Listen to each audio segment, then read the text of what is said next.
हम लोग समझते हैं वाटर डायमंड पैराडॉक्स क्या होता है। वाटर डायमंड पैराडॉक्स बहुत से स्टूडेंट्स को इसके बारे में प्रॉब्लम भी आती है। वाटर डायमंड पैराडॉक्स को जाना जाता है पैराडॉक्स ऑफ वैल्यू के नाम से भी जाना जाता है। ये एक पैराडॉक्स मतलब एक तरह का एक पजल है, एक क्वेश्चन है जो कि एडम स्मिथ ने किया था।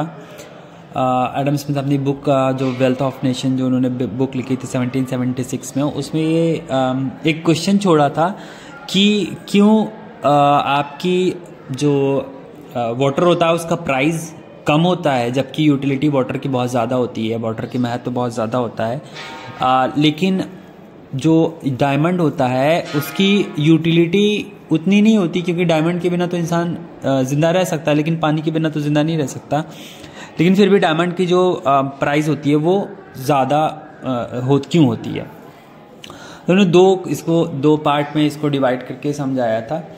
इसमें आपका यूटिलिटी और स्कासिटी दो चीज़ है। इसमें यूटिलिटी वर्सेस मार्जिनल यूटिलिटी या तो दो चीज़ें हैं, लेकिन यूटिलिटी और स्कासिटी को इन्होंने इससे बताया। यूटिलिटी का मतलब ये कि आपका किसी चीज़ के लिए कितनी उपयोगिता होती है। तो total utility, water has immense total utility because it is essential for life. ये हम लोगों के लाइफ के लिए ज़रूरी होता है, इसलिए इसकी बहुत एसेंशियल यूटिलिटी होती है।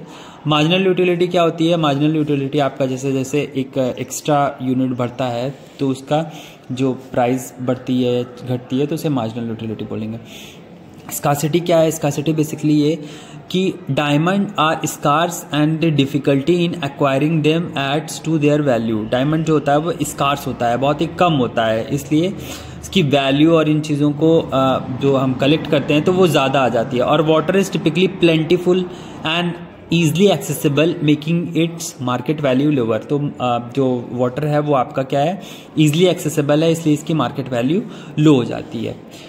तो आपका ये प्राइस और इससे दोनों से कॉन्टेक्स्ट में आपको मिलके आपको ये क्लियर हो गया होगा। So economist today resolve the paradox by distinguishing between total utility and marginal utility. तो modern analysis also consider market structure, psychological factors and production cost. तो आज के टाइम में अगर देखा जाए तो इस थ्योरी की रिलेवेंट है, लेकिन मार्केट स्ट्रक्चर, साइकोलॉजिकल फैक्टर और प्रोडक्शन कॉस्ट भी ये सारी चीज़ें जो इंक्लूड हो जाती हैं, इसकी वजह से किसी चीज़ की प्राइस कम या ज़्यादा हो सकती है। तो बेसिकली आपका वाटर डायमंड पैराडॉक्स ये दिखाता है कि आपकी वाटर की वैल्यू और वो डायमंड की वैल्यू उसके स्कासिटी मतलब अवेलेबिलिटी पे डिपेंड करती है। इसका ग्राफ कुछ इस तरह से बन जाएगा। डायमंड ये है आपका, सप्लाई और डिमांड ये दो है। तो डायमंड का प्राइस देखिए यहाँ पर अप्रॉक्सीमेटली $800 है और आपकी 0.1 मिलियन यूनिट्स, मतलब बहुत ही थोड़ी सी यूनिट क्वांटिटी आपकी है और बहुत ही ज़्यादा प्राइस है डायमंड की।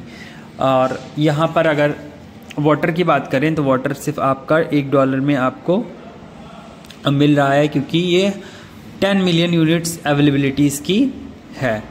तो ये वाटर और डायमंड पैराडॉक्स आपकी डिमांड और सप्लाई है। तो ये इस तरह से इस ग्राफ से भी हम इसको समझ सकते हैं।